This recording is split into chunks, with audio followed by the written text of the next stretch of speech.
It's 4:15 in the morning and I'm sitting here in my home office staring at a half-empty cup of coffee that's gone cold hours ago. I should be sleeping, but I can't. Something happened to me 2 nights ago that's completely rewired how I think about God, prayer, consciousness, and what it means to be human in this vast universe. I need to share this with you because I think it might change everything for you too, just like it did for me. 2 nights ago, I was having what felt like the worst day of my entire life. Not because of business problems or technical failures, though those were happening too. SpaceX had lost a satellite during what should have been a routine deployment. Tesla's production line had shut down due to a software glitch that took 8 hours to diagnose. The media was having a field day calling me a fraud, a failure, someone who promises the impossible and delivers disappointment. But honestly, none of that corporate chaos was what broke me. What shattered my world was a phone call I received at 6:30 that evening. My assistant Sarah called to tell me that my neighbor's 12-year-old daughter Emma had been in a terrible car accident. She was in a coma and the doctors weren't sure if she would ever wake up. I'd known Emma since she was 5 years old. She's this brilliant kid who loves astronomy and wants to be the first person to walk on Mars. Every time she sees me working in my garage, she comes over with a notebook full of questions about rocket propulsion and orbital mechanics. She draws pictures of space colonies and asks me when humans will build cities on other planets.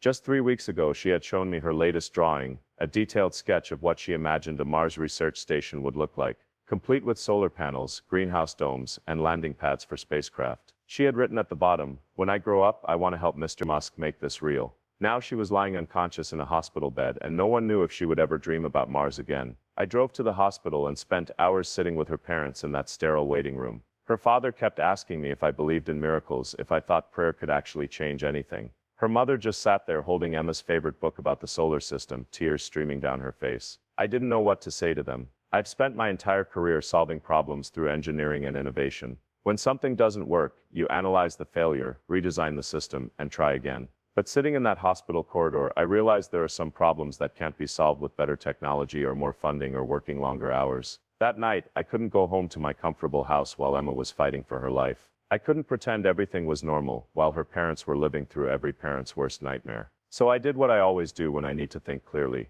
I drove out to the desert. There's this spot about 2 hours outside the city where you can see the Milky Way stretching across the entire sky. It's a place where the silence is so complete that you can hear your own heartbeat, where the vastness of space makes all your earthly problems seem microscopic. I've gone there many times over the years when I needed perspective on difficult decisions or breakthrough moments in my companies. But that night was different. I wasn't looking for business insights or technological inspiration. I was looking for answers to questions I'd never had to ask before. I sat on the hood of my car for what felt like hours, staring up at those billions of stars. And for the first time in my adult life, I felt completely powerless. Not just challenged or frustrated or motivated to work harder, completely powerless. Here I was, someone who had built rockets that can reach orbit, cars that drive themselves, and technologies that seemed impossible just a decade ago. I had resources, connections, and access to the best medical experts in the world. But none of that could wake up a 12-year-old girl who just wanted to explore the cosmos. The universe felt vast and cold and utterly indifferent to human suffering. All those stars that usually filled me with wonder and ambition suddenly seemed like distant, uncaring witnesses to our pain. And then I did something I haven't done since I was a child sitting in church with my grandmother. I started talking to God, not praying in any formal sense, but having a real conversation, out loud into the darkness, not caring if I sounded crazy or desperate.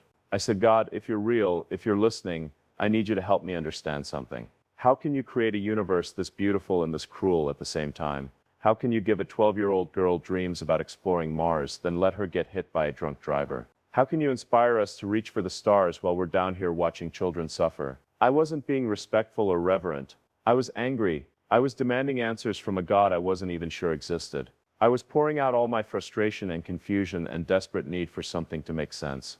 I've spent my life trying to make humanity a multiplanetary species, I continued. I've worked on sustainable energy to protect the Earth you supposedly created. I've developed brain interfaces to help paralyzed people walk again. But what's the point of any of it if good people suffer for no reason? What's the point of reaching for the stars if we can't even protect the dreamers who want to reach them with us? The silence that followed was so profound it felt like the entire universe was holding its breath. And then something extraordinary happened.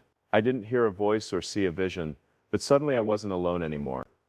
It was like discovering that what you thought was empty space was actually filled with a presence so vast and loving that every cell in your body recognized it as the source of everything good you'd ever experienced.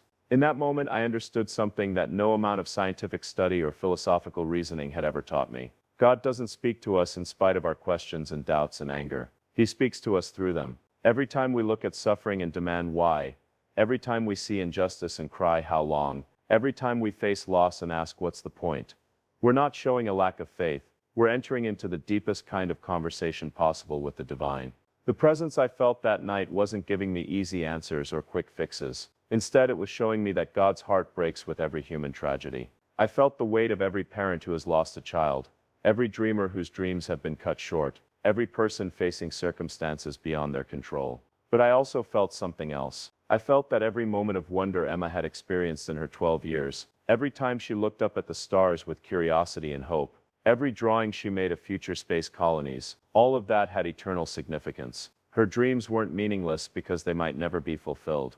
They were infinitely precious because they reflected something divine within her. I began to understand that God didn't cause Emma's accident, but He was present in every moment of love that surrounded her life. He was there in her parents' protective care, in her teacher's encouragement, in every conversation we'd had about space exploration that sparked new dreams in her young mind. And suddenly I saw my own work differently. My drive to push humanity toward the stars, to develop sustainable energy, to create technologies that improve human life. None of that was separate from spiritual purpose. It was all part of the same impulse that God had placed within us to create, to explore, to make things better. When I design rockets, I'm not just solving engineering problems. I'm reaching toward the heavens that speak of God's infinite creativity. When I work on electric vehicles, I'm not just building a business. I'm trying to heal the planet He entrusted to our care. When I develop neural interfaces, I'm not just advancing technology. I'm exploring the mystery of consciousness that reflects His own nature. The silence taught me that we're not just highly evolved animals trying to survive on a random planet in an indifferent universe. We're conscious beings created in the image of a God who is love itself, creativity itself, hope itself. That means every time we choose love over fear, innovation over stagnation, hope over despair, we're literally expressing divine nature through our humanity. But this also means our capacity for heartbreak isn't a design flaw or a cosmic accident. It's the inevitable cost of love. God could have created us incapable of suffering, but then we'd also be incapable of the kind of deep, sacrificial love that makes existence meaningful. The pain we feel when someone precious is in danger proves how precious love really is. That night under the stars completely transformed my understanding of prayer. I used to think prayer was about asking God to change external circumstances, to fix problems and prevent tragedies. But sitting in that desert silence, I learned that prayer is actually about aligning our hearts with divine love and participating in God's ongoing work of bringing healing and hope into the world. When we pray for healing, we're not just asking for medical miracles, we're opening ourselves to be instruments of comfort, hope, and practical help. When we pray for peace, we're not just asking God to stop conflicts, we're volunteering to be peacemakers in our own circles of influence. When we pray for wisdom, we're not asking for all the answers. We're asking for the humility to trust love even when we can't understand everything. I started praying differently after that night. Instead of demanding that God fix everything that was wrong with the world, I started asking how I could participate in bringing more love, more healing, more hope into the situations I encountered. And something beautiful began happening. I started noticing opportunities I'd been blind to before, conversations where I could offer genuine encouragement instead of just technical solutions, ways my companies could address problems not just for profit but for human flourishing, moments where my resources and influence could make a real difference in someone's darkest hour. Emma woke up 5 days later. The doctors called it a medical miracle. Her brain activity returned to normal with no apparent long-term damage. But something had changed in her during those days of unconsciousness.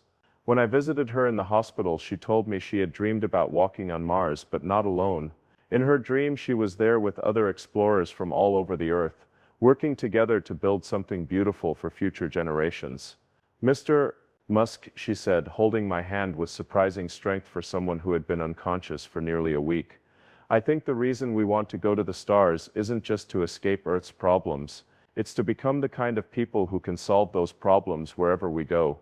That 12-year-old girl who had just emerged from a coma had articulated something I'd been trying to understand my entire career. Our drive to explore space isn't about running away from humanity's challenges. It's about expanding our capacity to love, create, and care for each other on a cosmic scale. The experience completely changed how I think about human purpose and potential. We're not just trying to survive and reproduce and accumulate resources. We're participants in an ongoing creation story where every act of kindness, every innovation that helps people, every moment we choose hope over despair adds something irreplaceable to the fabric of reality. The silence in that desert taught me that faith isn't about having all the answers or never questioning God's ways.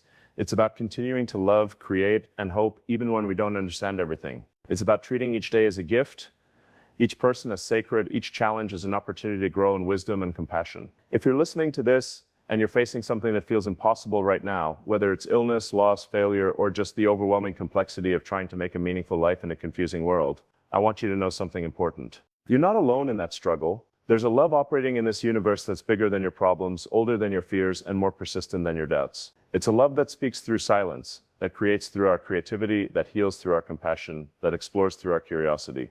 Maybe tonight, or tomorrow, or whenever you feel ready, find a quiet place where you can be alone with that silence. Turn off all the noise and distractions that usually fill your mind. Look up at the stars if you can see them, or just close your eyes and listen to your own breathing, and then talk to God.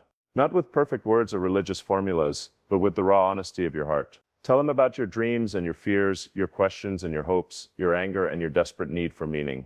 Don't worry about saying the right things or having perfect faith.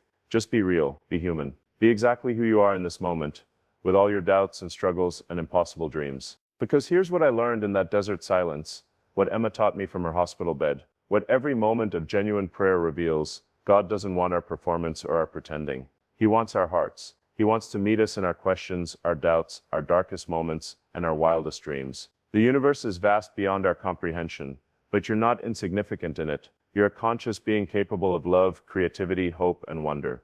You're made in the image of the God who spoke galaxies into existence, and that makes you incredibly, irreplaceably precious. So keep building your dreams, even when they seem impossible. Keep asking hard questions, even when the answers don't come easily. Keep reaching toward goals that others say can't be achieved. Keep choosing love, even when it opens you up to heartbreak, because love is what makes us most like God. In your work, in your relationships, in your responses to both success and failure, you have the opportunity to participate in something magnificent. You can be part of God's ongoing work of bringing more light, more love, more hope, more wonder into a world that desperately needs all of these things. The silence is waiting to speak to your heart. All you have to do is listen. If this story made you think about the power of silence in your own life, let me know in the comments. Have you ever tried just sitting quietly and listening for something deeper?